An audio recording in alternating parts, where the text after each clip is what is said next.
In a humble village nestled between rolling hills and rivers, lived a boy named Tony. Tony was 14 years old, with boundless energy and a big dream.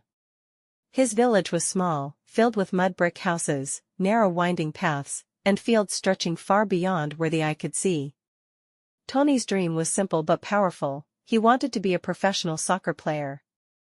From the moment he could run, Tony would chase anything round, imagining it as the ball, kicking it across the dusty paths that snaked through the village. Tony was the kind of boy you'd spot easily, always barefoot, always with a grin, and always clutching his old, patched-up soccer ball that was more tape than leather. His passion for soccer was a light in his life, something that pulled him out of bed each morning. Every afternoon, after school, he would dash to the village field, a rough patch of grass and dirt, where he practiced for hours, rain or shine. As he played, his mind wandered, envisioning himself in grand stadiums, playing alongside the world's best, crowds cheering his name. He loved soccer more than anything, and he wanted to make it his life. But Tony's parents, Mzee and Mama Enito, did not see his love for soccer the same way. Mzee, his father, was a farmer, waking up at dawn each day to tend to the land, while Mama Enito sold produce at the village market. They were hard-working, traditional folks who valued steady, respectable work. They wanted Tony to become someone important, a teacher, a doctor, or maybe even a pilot. Soccer, to them, was a pastime, not a career.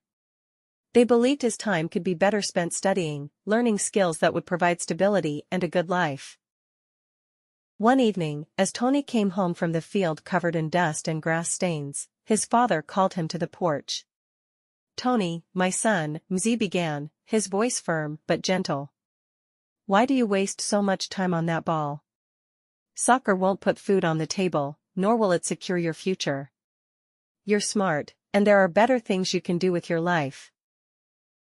Tony looked down, scuffing his bare feet against the ground, unsure of how to explain his dream. He had tried to tell them before, but they wouldn't understand. Soccer wasn't just a game for him, it was his calling, his joy, and his purpose. But his parents' words stung, and reluctantly, he agreed to focus more on his studies, though his heart ached for the field. Days turned into weeks, and Tony spent less and less time on the field, trying his best to meet his parents' expectations. Yet, every time he passed the field, his heart tugged at him, and he couldn't resist sneaking in a quick kick or two. He missed the feel of the ball at his feet, the thrill of running full speed, the dream that danced in his mind whenever he played. Then, one afternoon, news spread through the village like wildfire. A soccer scout from a major city team was visiting nearby towns, looking for young talent to recruit. Tony's friends excitedly shared the news, begging him to come with them to the trials. But Tony hesitated. He knew his parents wouldn't approve, and he didn't want to defy them. However, the pull of his dream was too strong to ignore.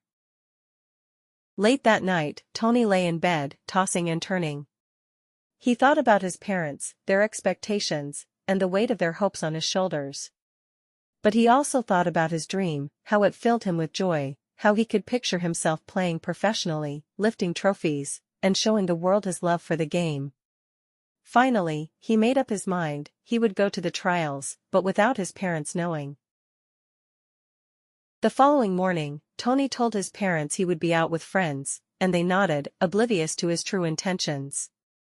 He and his friends set out early, walking miles along dusty roads, to reach the neighboring town. When they arrived, they found dozens of other young boys waiting, each with the same fire in their eyes, hoping for a shot at their dreams.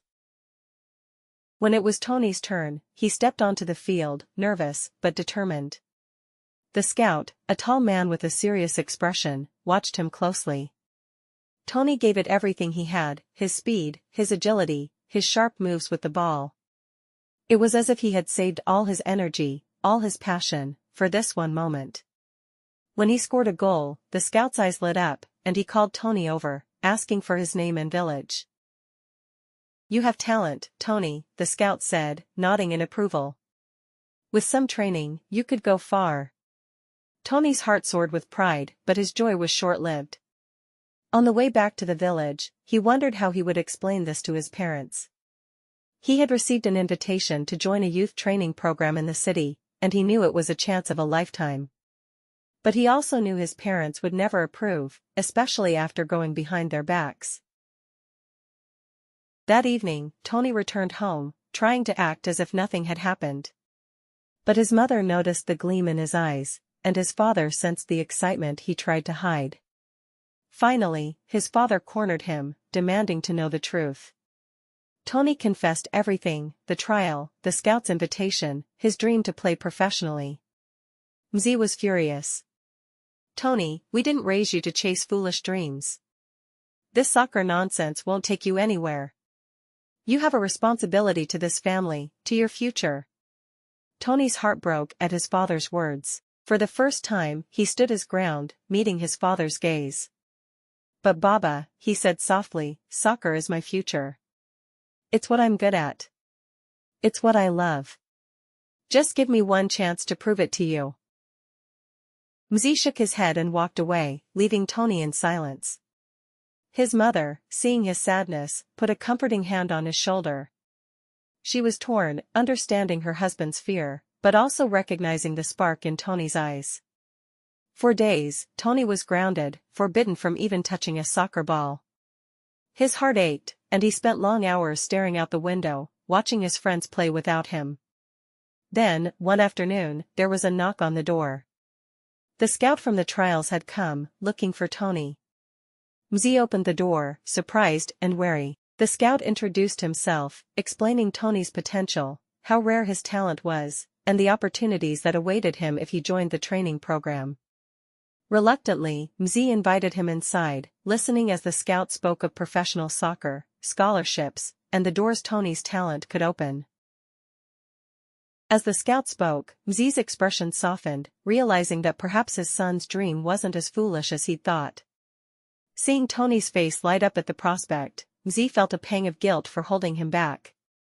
He looked at his wife, who gave him a slight nod, urging him to reconsider. Finally, with a deep sigh, Mzee turned to Tony. "Son, I don't fully understand this soccer dream of yours.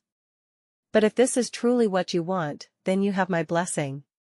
But promise me one thing: you'll work hard, and you'll remember your family, no matter where this road takes you." Tony beamed, his eyes filled with gratitude. "Thank you, Baba. I promise." With his parents' support, Tony left for the city, joining the training program and working harder than he'd ever worked in his life. The journey was tough, filled with challenges, injuries, and sacrifices. But Kamau persevered, driven by his love for the game and the promise he made to his father.